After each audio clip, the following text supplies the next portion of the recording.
start this thing. Let's get it cooking. All right, guys. All right. We got folks coming in. Benjamin, James, Melanie. Awesome. It's good to see everybody. And this thing's still not quite straight. You guys not helping my appearance at all.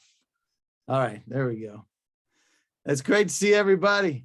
72 so far. We'll get started in just a second. We'll let folks come in. Okay. The question of the day is, what was your first computer? So where are you from and what was your first computer? So mine, so everybody knows, was an Atari ST. Do you guys remember those? That for musicians, they had MIDI ports in the side. So you can, so I was a musician nerd. So pop that in the chat and let us know what yours, what was yours, Shantanu?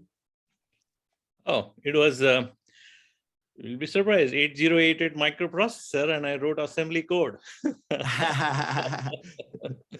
That's right, man. So let us know where you're from and what was your first one. Texas Instrument 286 from Chris. Commodore 64. That wasn't mine. That was my buddy's. He had a Commodore 64. Yeah, this is where we show our age a little bit, isn't it? All right, all right. Well, we'll get started in just a second. We got a lot of things to cover, but we want to let folks get in here. I'll go ahead and get this baby shared out so you can make sure that's the actual one. Awesome. Well, welcome everyone. Again, where you're from and what was your first computer? For all the propeller heads that are here, a lot of folks that are propeller heads here, Shantanu. So there you go. All right, we'll go ahead and get started. Welcome to the Zero Trust ZTA adoption in the federal government. Big deal, big deal. We have over 300 folks that were registered for this interagency briefing. And we want to welcome everybody from every agency that decided to show up, have some wild ones in there. And we really appreciate you joining us today. So we appreciate you coming. Best briefing ever. You're not going to believe this. Joe Norton. It explains the methodology. And that's from Al from HHS, Jerry from RRB, Railroad Retirement Board. Hey, Jerry, help with understanding what ZTA strategy is. What is this thing? Conrad from CMS, I'm introduced to the methodologies and approaches for implementing Zero Trust. Love that. If Seneca, best briefing ever, she could just get in here. How about that? Hopefully she's here. Grant wants free stuff. I don't know about that. I guess we could give something away. Give something the whole away. Seminar is free. The whole thing is free. There you go. Free stuff. It starts out with free. Thomas from the FDA, I get something that we can use in our own ZTA. Hopefully that's the case. Charles from Department of Ed. I see an example of how ZTA has actually been implemented. That's a good thing, right? David with EPA, provide more insight on some of the hard requirements of getting to ZTA. Love that. Separating the soft from the hard. All right. So Christopher from the Peace Corps, we get to discuss some of the challenges doing this at agencies with global presence that are not connected to the U.S. Embassy. That's a great question, Christopher, and how we do that. And Kip from the FAA, I understand the timeline for agency implementation. We going to talk about any of that, Joe? 99% of it. 99%. All right. So that 1% that we'll have to come back around and make sure we get that. So please address this. Michael from the VA, current timeline for implementation. Again, timeline. David from EPA, clarify the OMB funding for ZTA and sequencing of M2209 requirements. If core identity and data pillar capabilities haven't achieved. Wow, that's a wild one. How about that one, Joe? We're gonna maybe halfway answer that. Halfway answer for that one, and kind of in process, I think. So Conrad from CMS again, how are your organizations approaching implementing many requirements? Right, got that one again. Management fit in, how to operationalize the idea of ZTA. Love that. Vonda from State, implementation of Zero Trust, general overview of manpower requirements. Right, manpower is coming into play. To successfully execute, understand costs. There's one for the costs. Martin from the VA, how will ZTA be implemented, the application level or infrastructure level? Love that. Maybe you could talk about that a little bit. If not, we'll get to it. Royal from FAA, impact on the users and costs. Love it. And Tim from USGS, many DNS software based on bind. do not support the requirements outlined for ZTA, please advise. So we may get to some of those. Some of those are in the weeds. I'm going to introduce you to Joe Norton. He's a senior fellow of DivIHN's Digital Risk and Cybersecurity Center of Excellence. You can read the rest of all his qualifications down there. And Laszlo Gonc is here. He's going to be helping Joe run through this presentation. He's the first senior fellow with DivIHN's Digital Risk and Cybersecurity Center of Excellence, as well as a bunch of other qualifications that are there, and you can see all those there. Real quick on the session agenda, I already gave you a little bit of the introductions, but we'll talk about DivIHN and what they do and how they've gotten here, and briefing controls and what zero trust is and what it's not, the federal mandates on zero trust and the agencies and the areas of the agencies that are expected to make progress by 2024. It doesn't seem like that's that far away anymore, does it, gentlemen? Pitfalls and traps are the other things we're going to talk about. Real quick, session docs are going to be dropped in. You have a link that'll go to GovBrief, so you can download all of these, including the presentation, the handouts, and we have a couple of other documents there for your review. Terry is handling that, and that's going to go in the chat. And if you've been living under a rock and you don't know anything about Zoom, can't imagine that's the case, but you are on a Zoom, so you can go up there and click there, and you can do side by side, and drag that little thingy in the middle there can make it bigger or smaller, however you like. And participation is really easy. The docs are going to be put into the chat and all the rest of the chat type of things. If you have any questions at all, do me a favor, raise your hand or put it in the Q&A. We have, I don't know how many folks are here. There's over 180 now that are here, and probably more coming in. So raise your hand or put it in the Q&A, and we'll do our best to be able to get to you. And if you want a private dialogue, send it right to that email, which is how do you say your last name, Shantanu? You're unmutified. Vilker. Yeah. Go Vilker. Okay, yeah. Very good.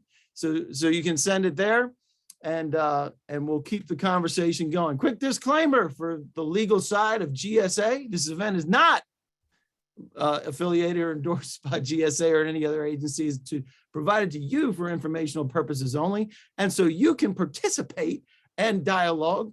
It's voluntary, and it is not an indication, if I could speak, or endorsement or commitment to purchase from any vendor. So we appreciate that. And we will be doing some polls along the way to be able to figure out, let me see if this poll is actually going to work. So why are you here today? I am on the hot seat. That's not the right one, guys. I don't know why that did not update. Anyway, answer this one. And we can talk about your journey on ZTA, but I'm on the hot seat for implementing zero trust. I'm trying to get my head around EOs and memos, and I want to be part of the zero trust dialogue, or my boss made me come. There's going to be some Weisenheimers there. Let's talk a little bit about DivIHN and how you guys, tell us a little bit about DivIHN. Who wants to take this one? Shantanu, you want to take this one? Yeah. All right. Thanks. I'll keep it short. So we're first and foremost, thank you all for joining in. It's really exciting to see the energy, and thanks Dave for driving that. So we are a Chicago-based IT services and management consulting company. We are SBA 8A certified for federal government. So that's something maybe of interest to you. And as a company, we provide cloud, on-prem, enterprise class solutions, as well as cybersecurity across the entire country, and sometimes a little bit in Canada as well. What you will see in the ensuing section, and even interacting with DivIHN, is the intellectual property-based service model, where we bill less hours by bringing the reusable IP. And without any further ado, I'll give it back to you. All right, fantastic. We appreciate that. I'm going to end this poll, and just so everybody can see those, but a lot of folks here trying to get their head around EOs, and they want to be part of the Zero Trust Dialogue. Really appreciate you guys letting us know about that. And with this, I'm going to introduce you to Laszlo, who's going to take us into the presentation here. Laszlo, Gonc, you can take over, my man. So thank you very much, Dave. Appreciate it. I have yet to finish half my coffee, so I have to have at least half your energy. I'm going to try. All right. So let's go right into it, Dave. Next slide. Joe, how do we start this conversation with everyone? Well, the first way we start the conversation is by sitting back, relaxing, and walking through this in hopefully a pace that makes sense, because there's a lot of information to share with everyone today. The second way is perspective. It's all about perspective. So this is a photo of a bald eagle that I had the opportunity to capture at the Conowingo Dam on the Susquehanna River up in Maryland this, just after or before Thanksgiving. I think it was just before Thanksgiving. And I popped into the deck because I think it gives a perspective of, hey, in this case, you're either the eagle or the fish, and who's going to win here, right? So ZTA is like any other major effort that goes on in the world of business or commerce or government and anything related to IT, where sometimes, we used to say, are you the bug or the windshield, right? Hey, so I don't want to use a car or a dirty windshield as a perspective. So I like this eagle, right? And, the eagle's going to eat that fish. And where you are on this journey is going to be totally up to yourselves and your agencies, right? So perspective, that's what we're here to get on ZTA. Awesome. So Joe, no, excellent. Actually, Joe has a whole portfolio on his personal website if anyone's interested. Next slide. Joe, why are we here? Walk us through it. Well, we're here because we're told to be here, right? So, you go back to May in 2021, an executive order came out of the administration about improving cybersecurity. You guys are well aware of that. And then in September 2021, OMB issued their guidance, or their initial guidance, or about a draft strategy, and circulated it all over federal government about moving towards a zero trust architecture. Okay. Now, number of months go by, we come out in January 19, we have a presidential memorandum, NSM 8, and then OMB quickly followed up with M2209, which we'll talk about each of these just a little bit more detail. And that was in January. Now here we are in early week of April with this webinar. This is where we are, right? So that's why we're here. You all aware there's lots coming that needs to be done. So let's get into it. So Joe, what's the executive order all about? Next slide. So executive order on improving our nation's cybersecurity, which I am happy to see as a veteran and an official old guy, right? And having also worked in the commercial sector and in supporting some of your agencies over the years, I'm very happy to see this, talk about improving cybersecurity at the federal level and at the national level. But we're here, the executive order has 9 specific policy actions in it, right? Foster more secure cybersecurity, remove barriers to threat sharing, enhance software supply chain, et cetera, et cetera. Number 3, modernizing the federal government cybersecurity posture is what we're here about. This is where you will find the direction setting for zero trust architecture. So Joe, what are the federal agency cybersecurity initiatives? Let's move the slide. So it focuses on adopting best practices, advancing, and this is interesting language, toward zero trust architecture. And all that language means is it's not like flipping a switch that everybody recognizes around the world and in our federal government that it's going to take a lot of work. Accelerate towards secure cloud services, centralize and streamline access to cybersecurity. This is the sharing of information across agencies. Drive analytics for identifying and managing risk, and investing in technology and personnel to match these goals. Now, this is what I appreciate. Advance towards zero trust and invest in technology. So it says, hey, whether or not we get new funding or old funding or just reprioritize funding to support these initiatives, okay? So implementation planning is specified to be part of your fiscal 22 to 24. budgeting. Your budget estimates should be focused on fiscal 23 and 24 and reprioritizing now your fiscal year 22 funding to achieve some of these goals and get started. No, so one of the things you're pointing out, Joe, that I really like is that there's an actual investment in technology. They're actually building out the budget around it. So, Well, I'm sure many in the audience will say, so where's the money? So they said, put it into your budget. Let's see where we can go and reprioritize the priorities for your current budgets, right? so how So do I'm sorry, go ahead, Joe. No, go ahead. So how do the agencies, so that's good information that you shared with us. It's at a high level. How do the agencies go about then actually achieving zero trust? So I thought the OMB's guidance from September was quite well thought out, right? Achieve specific zero trust security goals, setting some priorities and expectations. And they fell into the 5 domains of identity, devices, networks, applications, and data. And the primary goals that OMB identified in their guidance for identity was enterprise-wide identity management within each agency and the implementation of MFA multi-factor authentication.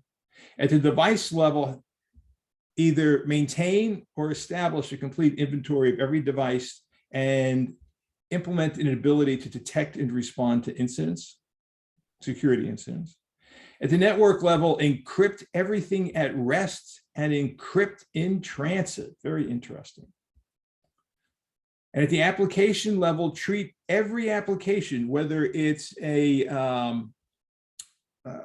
desktop application, a server-based, in your own data centers, old mainframe apps, as well as cloud-based applications, treat them all from a security perspective as if they are internet connected and test for external vulnerability and provide reports and share your vulnerability reporting with CISA. And at the data level, provide a pathway to data protection, data categorization, logging, and information sharing, which is basically saying, well, we're not sure how to get there yet, but have a pathway to be able to track and trace all of your data and its movement. And Joe, isn't really about it's the data. The reason all of this is being done is to protect the data. And much like a CSI, it's following the chain of custody of that data. Certainly, and it's always about the data. That's So- where the intellectual property is. That's where all the personal information is. That's where all the personal health information is, et cetera, et cetera. That's where all the classified information is. It's in the data. So Joe, which agencies are affected by the zero trust memo? You are all affected. That's an easy one. If you got an acronym, put it on the board, you're affected. It's that simple. All right. Well, in that case, what are the timelines that for implementing zero trust by the White House? And this is what I see as the challenge and where you guys are at, right? Where we all are and how it all affects us. Okay. So every one of us in some way is a user of services from agencies, at least from the civilian side of this. Okay. Especially me, because I'm old enough to start collecting Social Security. So I want to make sure that thing's always secure. Anyway, the directives in the White House January 19 memo specify, okay, who is responsible, what actions must be taken, what must be accomplished, and some due dates. And if you look at some of these due dates, some of them are already passed. Now, all of the directives say make progress, make efforts, how do you get there, have a plan. So it's not saying everything has to be done, but that if it's not done, there must be a plan to be reviewed to say, how do you get there? As you can see, some of these dates are already there. So I have no idea where you guys are. This is your own self-evaluation.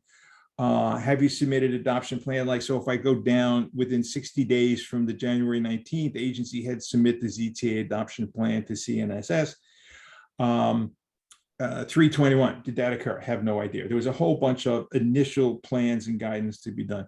There are some deadlines that were placed in the directive for April, and then we get into where I think it gets really, the rubber hits the road. You go down to the bottom of that list, you start seeing July 19th, 180 days, implement multi-factor authentication. 180 days in the identity area, encryption. Right. So, if where are you guys at? I don't know, but we're not here to do a performance review. We're here to talk about ZTA and approaches to help you get there. All right, let's take a step back. There's a lot out there on zero trust. There's a lot of vendors that have their own shoebox solution of what zero trust is.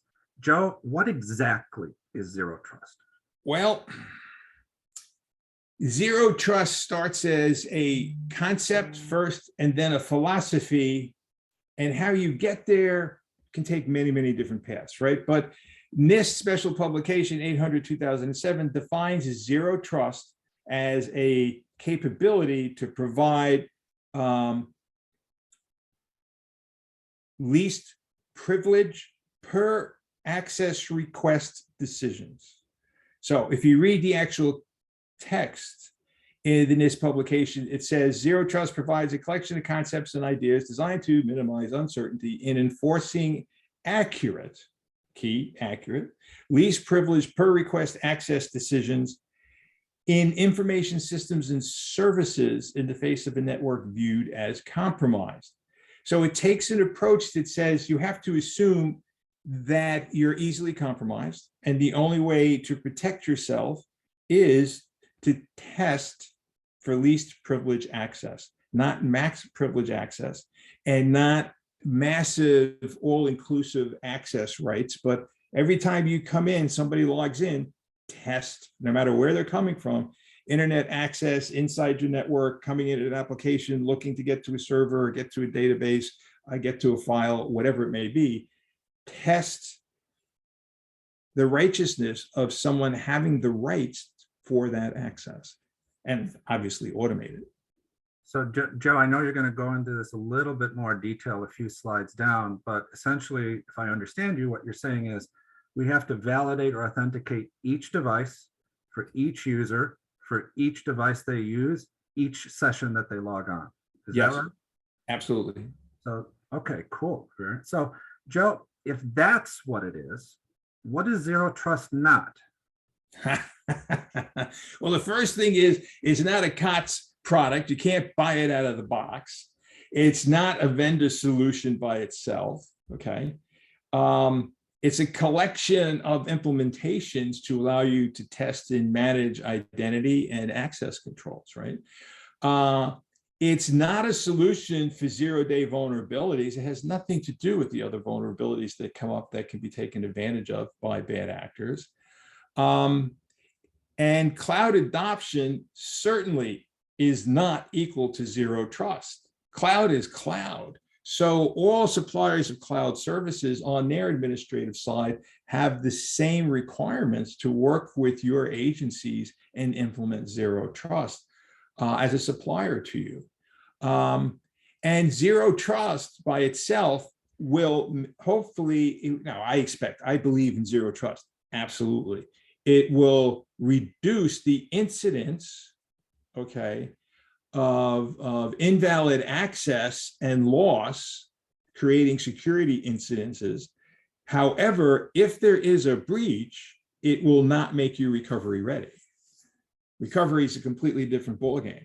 The idea is to minimize the potential for illegal access, unauthorized access, / breaches. So you've walked us through what zero trust is and are helping us define it. You're telling us what zero trust is not. Next slide.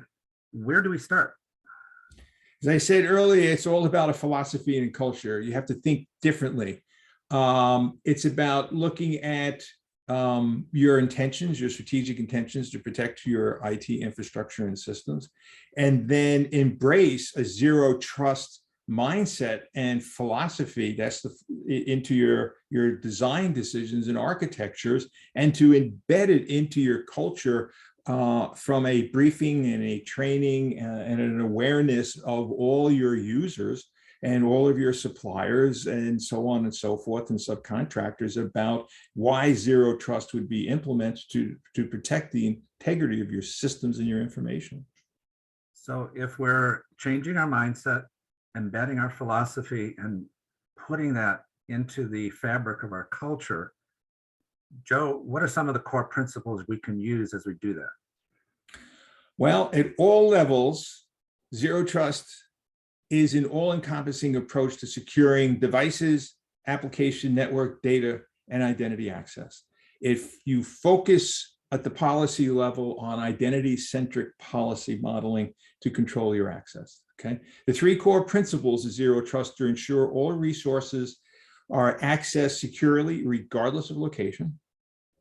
Adopting, as I mentioned, the least privilege approach and strictly enforcing access control.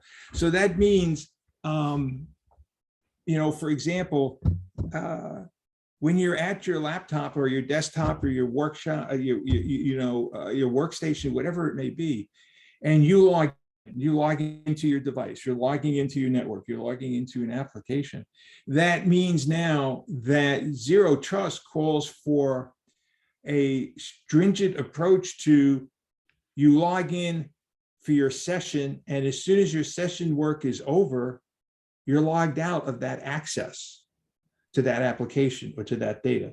And then if you come back an hour later and say, I have to go back to that app, well, you have to re-log in. That's basically what it's saying. And also that you inspect and log all traffic movement. This is great information that we can just take right away and put into our core principle strategy as we develop it. But CISA is also offering some timeframes. What is that about? Well, the CISA, DOD and CISA and DHS have been working on how do you get from here to there for a long time. So it's recognized that, we came out with the executive order, you've got the OMB strategy, you've had some further information to help support you. CISA recognizes that it's a long journey in a relatively short period of time. Now, these are my words, long journey in a relatively short period of time. I know that the end goals in all of the directives take you out to the end of fiscal 2024, okay? On the calendar, it's the end of Q3, right? However, that's a lot to do across the timelines of calendar year 22, 23, and into 24. So it is a long journey, relatively short period of time, and there's lots of help out there for you. So as part of a security program, we're supposed to have something like a threat catalog that goes with our stuff. What does CISA have to say about hunting? Well, I wanted to highlight threat hunting under the CISA directives, right? Public Law 116-283, Section 1705. We might as well be accurate.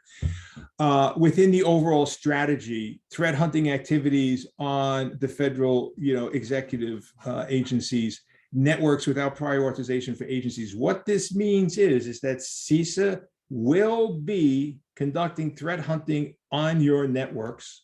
They do not have to, as part of this modernization, they do not have a requirement to inform you beforehand. They will conduct threat hunting and test your networks and provide quarterly reports, not only with your agency, but et cetera, with all the other controlling agencies in our federal government. This is not a punishment. It is to help build trust in our networks and help point out where our weaknesses are. I think it's time for us to take a break and get some injection of Dave's energy for another poll. Hey, there we go. So Dave's energy says, what's your biggest challenge with zero trust? That's what Dave's energy says. Is it understanding what it is? We're kind of working through that process right now, meeting the presidential memorandums and executive orders. What's the impact on you as an agency? Well, how about you as your job, right? So what's the impact on you and your job role, or finding resources kind of like this, right, gents, to figure out how do we get through this? And Joe, that was the timeline's a great example of what is what's on a lot of folks' mind of how do they get to it. So if you have any questions, you can raise your hand. You can pop it in the Q&A. We have a couple in here, or at least one. Is CISA threat hunting intended to augment or replace agency threat hunting? Great question, David.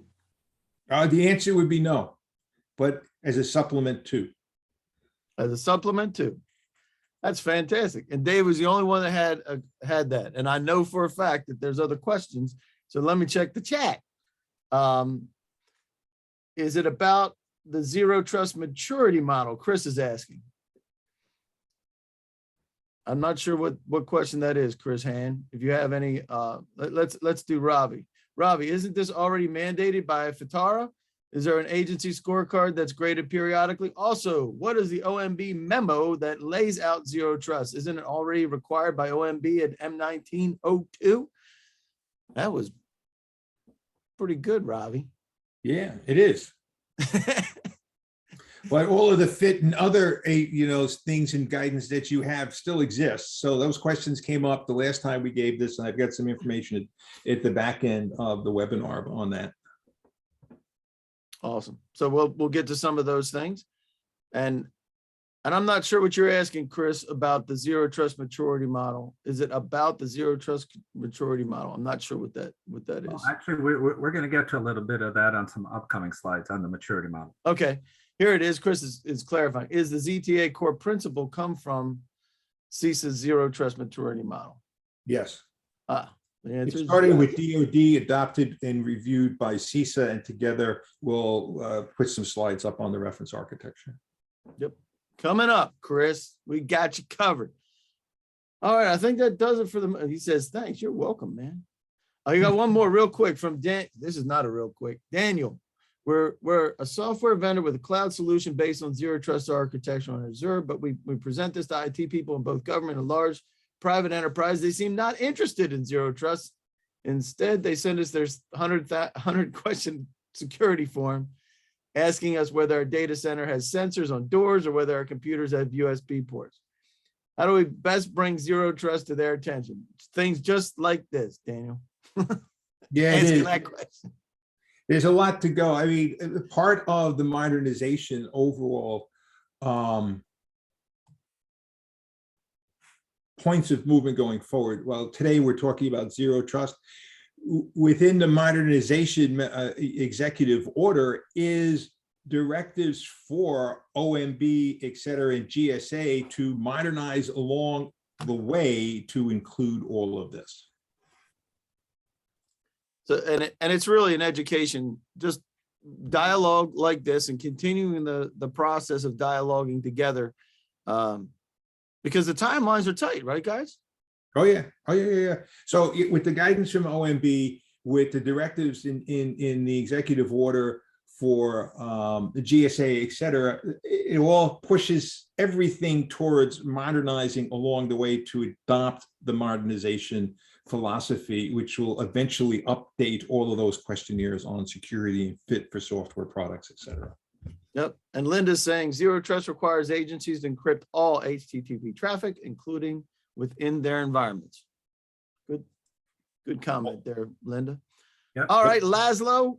Yeah, let's jump right back to it. But go ahead and share the poll results and let's see what came out ahead, Dave. I will do that. Share results is finding resources, baby.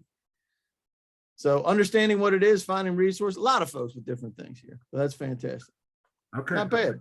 Great. All right, Laszlo, you are we'll get back to the chat channel, but I have a feeling we'll be answering some of those questions in the upcoming stuff. So I hope so. And if not, we will come back to it. I promise.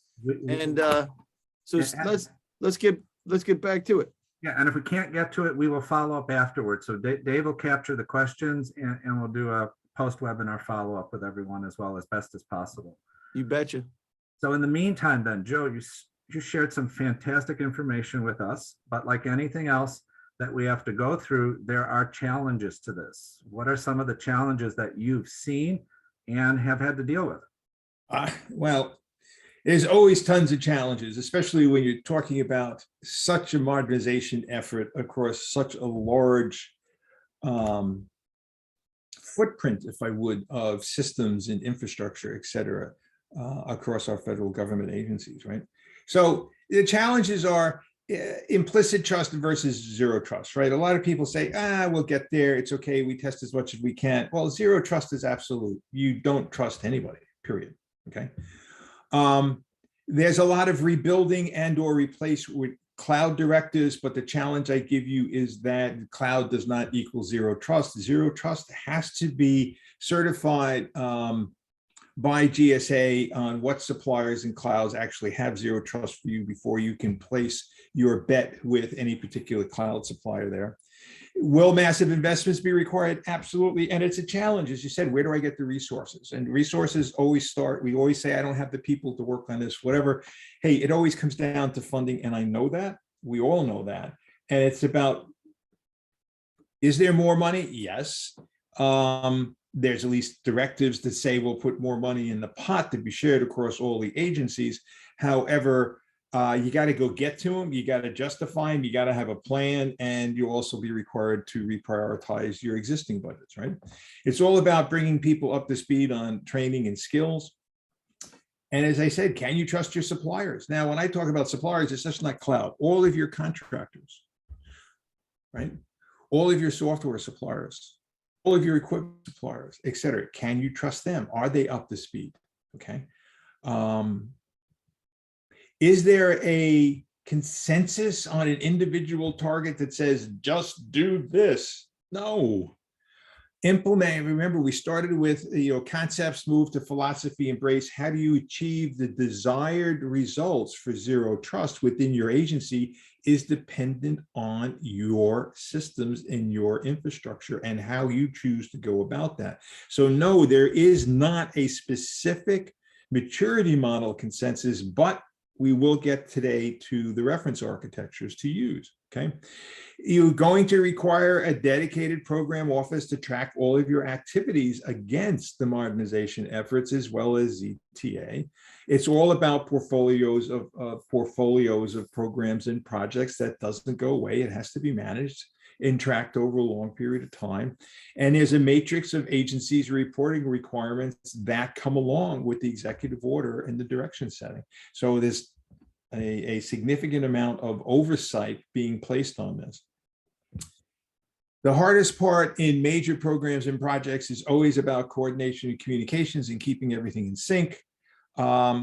Software supply chains and cloud services, zero trust immaturity does exist today. That's why I say the challenge is, can you trust them? You have to ask. If you're running a flat network versus micro-segmentation, there's an issue, right? If you get farther into outside of the zero trust area, just into the modernization, talks about micro-segmentation. The weakest link in any large network environment is totally flat networks. Now, flat networks were adopted over decades because they let ease of access. Well, once a flat network is penetrated, boom, they're everywhere. Lateral movement of a hack or ransomware or getting access to data just propagates in a flash, hence micro-segmentation. And I'm going to say this is no more single sign-ons and staying signed on to your applications, your systems, your networks all day long for 12 hours a day while you go about your business. It's about session control, right? And then I'll leave the last one is always, hey, we live in a commercial world, the commercial world and the marketing world, claims versus reality. You gotta check everything. It's that simple. Joe, this is a lot. Is there any good to be found in these challenges? Next slide. We didn't want to say it was easy, all right, because it's not. But, I've always believed, and I've learned along the way through people who taught me, things are never as good as, nor as bad as they first appear. It may seem overwhelming, but it goes back to, how do you move a mountain? How do you move a mountain? One shovelful at a time. Once you build your strategy and you start working out your high-level plans, partitioning them, and then digging into the work one shovelful at a time, you move your way forward. So things truly are never as good as or as bad as they first appear. Okay, does zero trust stand alone, or are there linkages to other aspects of the federal modernization?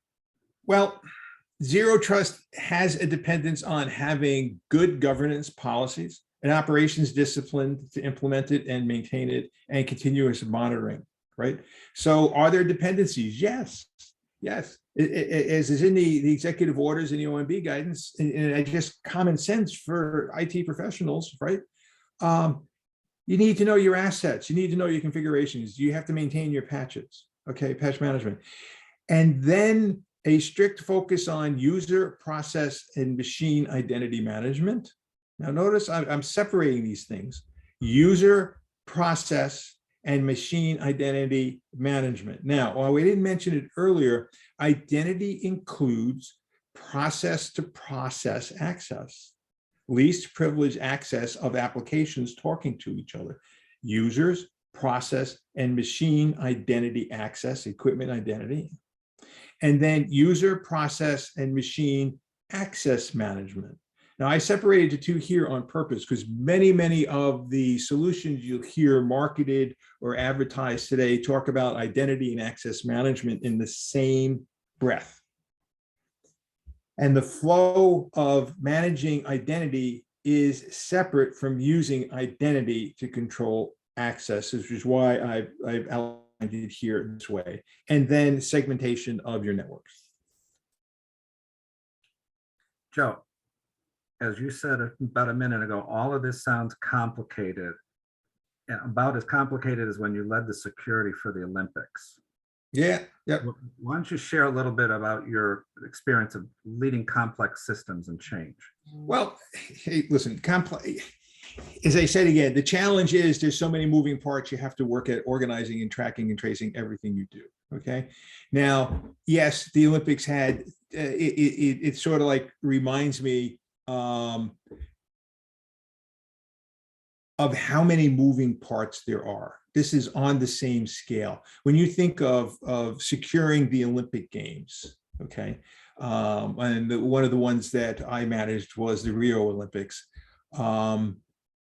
Every country times every athletic agency within that country, all of the country Olympic committees, the overarching Global Olympic Committee, every supplier and vendor for buildings, access control, food services, lighting, every country's multiple TV stations, radio stations, podcasters, etc., access to information, infrastructure at the games itself for scoring, timing, etc., just ticketing and turnstiles, scheduling of rooms for visitors and athletes, managing their diets in their food requirements, etc. You tie all of those moving components together. This effort for modernizing the federal government infrastructure is pretty much on the same scale. So lots of moving parts, all about program and project management and having a plan, right?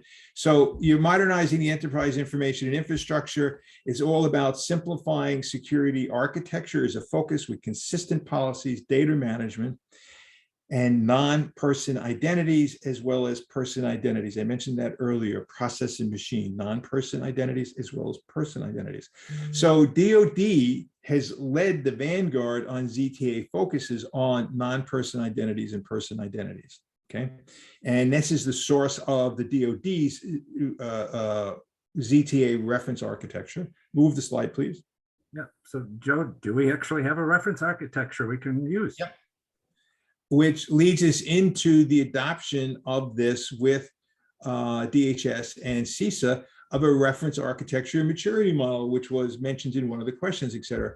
Now, I'm not going to spend an hour here on this slide. It's here, it exists for you. If at any point in time you want to reach out to us and talk more deeply about this, feel free, just reach out to Shantanu and it's easily done.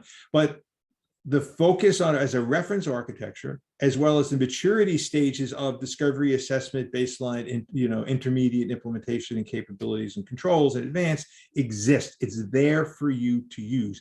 That work has been done to help guide you. Next slide.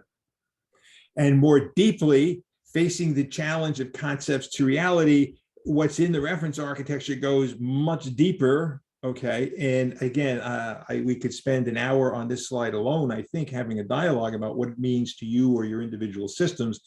But I'm sure focusing on this is unique to each of your agencies and your systems and your infrastructures, et cetera. But the core focuses in more details on automating your count, your master user records, client identity assurance, data-centric enterprise approaches, et cetera, and dynamic access control. Details on how to go about that in the reference architectures are there, and it's available for you. So up front, we talked about at the core of Zero Trust is least privilege. Can you talk to us a little bit more about that? How it works is focusing on allowing only enough access to perform a required task or job. Session access, once the session is done, you're out. Does it sound like it's going to be a real pain in everybody's rear end? Oh, I can't log on and stay logged on. I got to re-log on. Hey, yeah, that's part of the education process with your user base, but that's what it's about. Okay. Bare minimum privileges necessary to perform the task or function at the user, process, or machine level, and applied uniformly, okay, at every level of your systems, users, systems, processes, networks, databases, application, equipment, and devices. So this sounds really complex, Joe. All right, so everybody worries about complexity. Yes, it's complex, but again, things are never as good as nor as bad as. And if you're interested in talking about, hey, how do I get resources? What do I need, et cetera, complexity in communications, or just tasks to move everything around, et cetera. Yeah, it's complex, but I am sure, how many people here? There's 197 people on the webinar today. Okay. Out of that, I am sure many of you are familiar with the Project Management Institute, and you're already PMI certified, as are Laszlo and I. And if you are PMI certified, you've gone through the test. And if you don't recognize this algorithm, I'm going to reach out and revoke your PMI certification, because this is on the test about complexity in communications. Okay. Number of channels and moving parts or points for communications, n times n minus 1 divided by 2 gives you a relative score of complexity. Yes, it's complex, but that doesn't mean it cannot be managed. So next slide, please. Joe, walk us through some of this. So yes, portfolios of portfolios and programs and projects. Notice I mentioned portfolios of portfolios. That's because the coordination requirements across all of your agencies and with DHS and CISA, et cetera, right? You guys have tons of work going on in your organizations from an IT perspective. And, you know, this executive order has got so many moving parts to it. ZTA is only one, and I understand that. However, the requirements to help control that or the guidance and methodologies already exist with OMB 53 and 300. Next slide, please. Your approaches to portfolio and project management are there. These are just examples from my professional support of other federal agencies over my career. Okay, utilizing your approach, project investment summaries, reporting, earned value management, the questions to ask and answer and report to OMB, they're all there. The management guidance exists. Next slide, please. And questions come up about funding all over the place. Well, this is always astounding to me because it's amazing how much money goes into billions and billions that go into our IT for our federal government and running our country. This is directly off the itdashboard.gov. It shows a progression of budget levels across all agencies. This is just, I just picked this up off the dashboard. From 2011 to 2022, you can see that we're approaching $100 billion. There are moderate rates of increase along the way. So money is there. Now, if you go on the dashboard, I know I can look up just as well as you can. Every agency's budget is there and it's published and it's available to everyone to see what agency has what funding. And what I was amazed when I looked at this was how little funding in some agencies and how massive funding in agencies. I don't understand the inequities, but I think it's about who's actually going after the funds and the money, and directly associated with the size of your IT infrastructure and footprint and systems footprint. There's money there. Under the executive order, there's a directive to add more funds for cybersecurity, but that doesn't mean there's another massive 100 billion pot to be shared by all of the agencies just for modernization. There is a directive to report to OMB reprioritization of fundings to achieve these goals. That's just part of life. Okay. Okay, so Joe, let's take a little bit of a pivot. And what about the other federal and IT cybersecurity guidance that's out there? So these questions came up. People asked about fit and tick. They still apply, right? Trusted Internet Connection Policy, GSA's Furniture and Information Program, and how you can go get your equipment. It still applies. Next slide. It's not worth, I don't want to spend a tremendous amount of time here today. I'd rather get to your real questions, right? It's the IT portion of the FIT program. There it is. The guidance is there. What's covered on access and access points, so on and so forth. Yep, still use it. Trusted internet connections and TIC guidance and repositories. How to get to that? Yes, now overlay ZTA on top of that. Okay. How to do that? It's still applicable. Yeah, so let's go to key takeaways and then we'll take questions. Hey, listen, the key takeaways obviously are it's a challenge. There's a lot to do. The whole is greater than the sum of its parts. ZTA is the critical component of protecting our infrastructures. No doubt. Okay. And zero trust adoption will be unique to each of your agencies, and that's specific to your, your systems and your assets and your footprint. It's that simple. Next slide. Where do you go from here? Hey, general guidance is obviously establish what scope you're going to undertake, structure out your approach to portfolios, programs, projects, and budgets. What vendors, understand your vendors and all of your CMDB and all of the assets you're looking to protect at the user level, the process level, and the equipment level.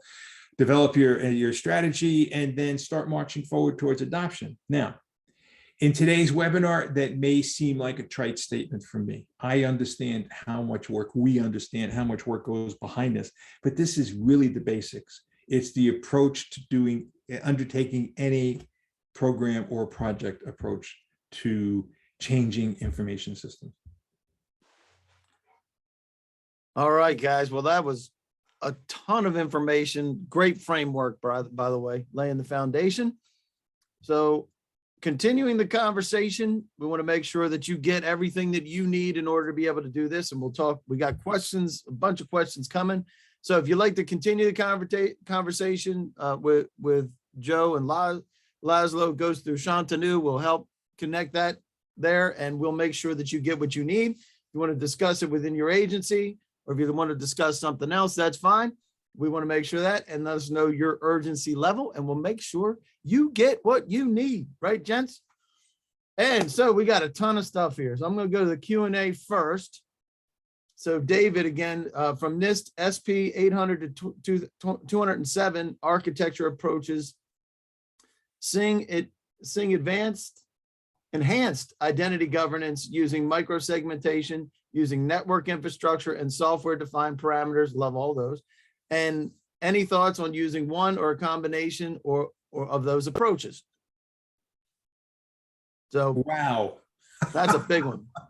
It's a big one, and I'm not going to punt, but what I'm going to say, it's a little bit more of a conversation to say, I have no insights into where you are, your agency, your footprint, your systems, your infrastructures, your asset base, number of users, your connection points with outside users, whether or not they're part of the government itself or other countries or other militaries or what have you. That, to answer you fully would require a better understanding of where you're sitting. But yes, they all apply. And that's part of the strategy formulation of what pieces work for you. And David, the only thing I would add to that Joe said, absolutely, but follow the data. Follow the chain from the minute that you have that piece of data that you've classified, follow the data through your systems, through your people, through your organization, through your processes. And wherever that data is, you're trying to protect that data. So all of these apply. So David goes on to ask, is there a short list of core capabilities that are required to be implemented in order to stand up the foundational ZTA prioritization? And I think a lot of that, you guys went through some of those pieces, but as it applies to David, how would you recommend that? I think you guys could get together and do a Vulcan mind meld because you're on the same page of what's necessary. Anybody want to take let them? me make a comment. I saw on the chat window, somebody tried the link for the OMB, the IT dashboard, and it didn't work for them. I just used the link and it redirected me to vismanagementfcagsa.gov. I just put it in the chat window. Okay. I think they don't trust you. Hey, I don't put, hey, test everything. All right. Christopher's asking, do we have a gauge on what tools some agencies have selected to meet various pillars, e.g. Zscaler versus Prisma Access, Splunk, CrowdStrike versus MSMDE, et cetera? What are agencies considering for the data platform? Great question, Christopher. It's a great question, but I have no insight into what other agencies are doing at this point in time. And it really depends on what the requirements are for each. Yeah, and I'd be happy to, you know, somewhere along the way, I'm sure I'll wind up doing a survey. Really wet, but I can't answer that directly today. Thank you. All right, Linda said that was a great question. pick of the ocean with the sailboat. Yep. That's the first thing. Slides, you're gonna get that. Yay, go PMI, Tom says. And session docs will be provided afterwards. We make sure you get those links. Hang on a sec. I'm going through the chat right now, so just bear with me. What can federal contractors do / focus on to assist the federal government to meet their goals in zero trust? Great question, Nicole.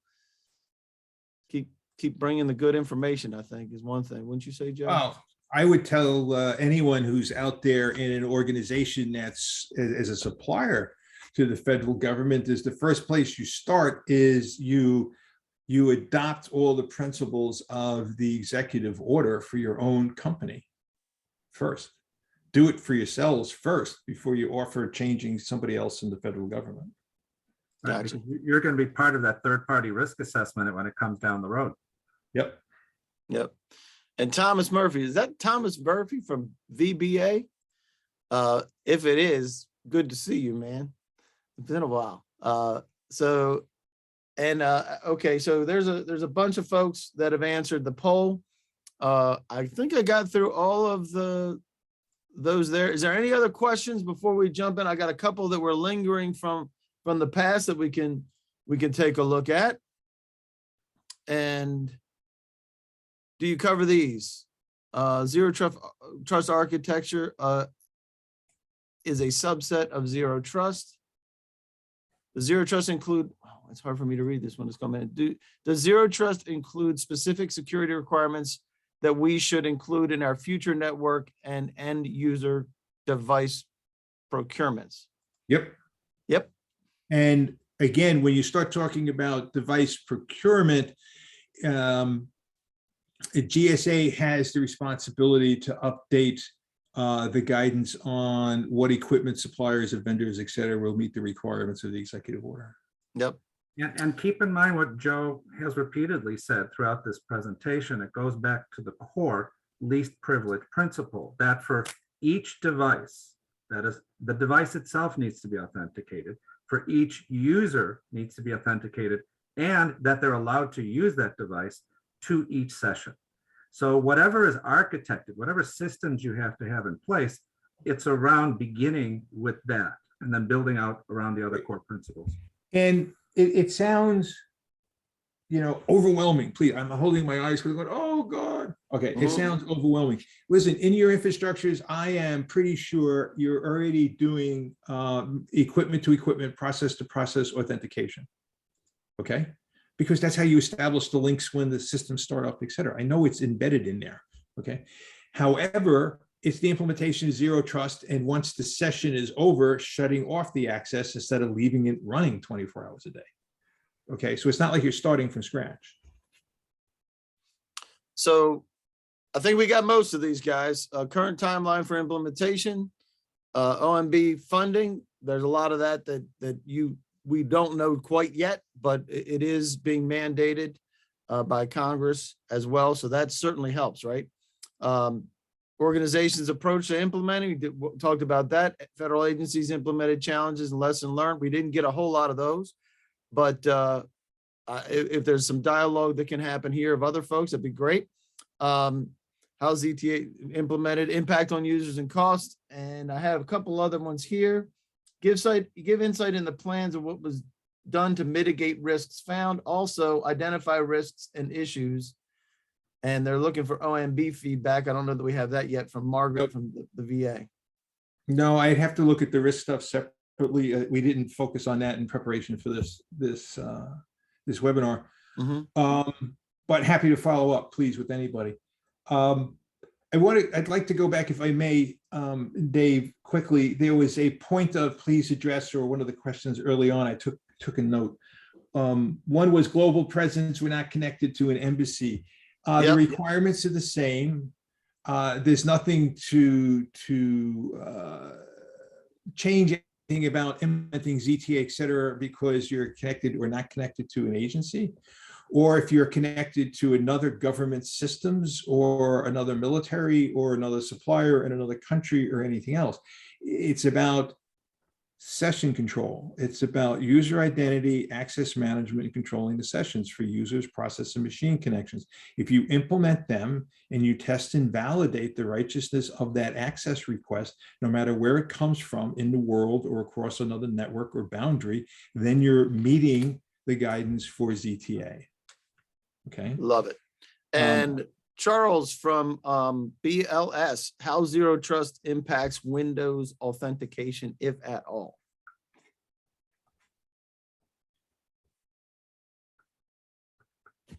Windows at the machine level or Windows to Windows and servers, two different conversations. Okay. So it's a very interesting question. I don't know that it addresses you authenticating yourself directly to Windows at your keyboard level, but pretty much I would think you guys are doing the same thing we're doing in the commercial world, right? The first thing you authenticate is, do you have the right, okay, to spin up your disk drive, because your disk drive is encrypted. So pretty much the first thing that happens is you have to decrypt, you have to put in an authentication or a PIN or a card or something to say, hey, I have the right to access this laptop. Okay. You're authenticating your access and identity through that mechanism. You spin up, and then you have to log into Windows. Once you log into Windows, now I'm going beyond the Windows question, then you have to authenticate to your network. So you have 3 levels of access controls already for most implementations. Okay. At least that's the way I used to do it in all the organizations I've been a part of. And you're stepping up in there. So there is a check, right? When you power off in the commercial world for decades, I've always had the requirement to log off, right? Stop the session. Now, how can this be dealt with Windows? We'll see if Microsoft helps with that or they don't. But it's a timing thing to log you off the session automatically and shut the machine down is a simple way of doing that. The other way, we used to have token cards we handed out to every employee. They couldn't even log into their machine unless you put the token card in. Now, one of the educational challenges you're going to run into all the time is, okay, I got my token card. I put in my card, boom, I can log in. I'm on the network. And then somebody gets up and walks away from their laptop to go to lunch. No, that never happens, Joe. So as the chief security officer for Atos, I'd go to headquarters in Paris. And I mean, if you know Atos or you don't know Atos, it's kind of funny. It's it's the 3rd largest outsourcing firm in the world. We manage all the Olympics in Salt Lake City, blah, blah, blah, blah, blah. I can go on and on about the things that we did, but I would go to headquarters in Paris and wander around our 4 buildings at lunchtime, and I'd walk around the workstations because we had open floor plans, et cetera. And wherever I found a laptop with a token card in it, I pulled them out. And I'd collect them in a bag. And then I'd wait to get the phone calls that would eventually trickle to me. I remember I was the senior vice president and chief security officer. So sooner or later, they'd filter through their own management teams, et cetera, to say, hey, IT, my machine's dead. I can't access it. And then every person who left a token card in their machine would have to come see me personally and get a lecture before they get their card back about security. Okay, a lecture on security. There you go. So there's lots of ways to do it. This is why it's concepts. It's a concepts and philosophies and how you do it. Think about it. I would suggest that, you know, if you sit back and think about your challenges to implementing this, you may find some simpler ways to achieve the desired end result as opposed to more complex ways. I love it. Awesome. Brian says, how come you use 5 pillars and I've seen 7 pillars and other instructions or policies? So you're apparently, for Brian, you're 2 pillars short. Well, I don't know if I'm 2 pillars short or not. That's just what I focused on. So there you go. Yeah, let me address that, because if you do a little bit, you know, on you will find some, I would say, some people add users, communication, orchestration, and the things that are more implementation specific in nature.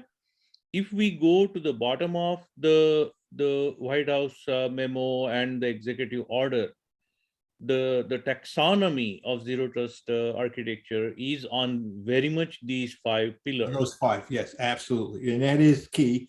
This was a lecture or a webinar on ZTA, not everything in the executive order. Yeah. Nope. And if you have any additional questions, shoot them over to Shantanu. We'll also have the ability to follow up after this, because guess what you're going to get? You're going to get a recap email by the end of the day.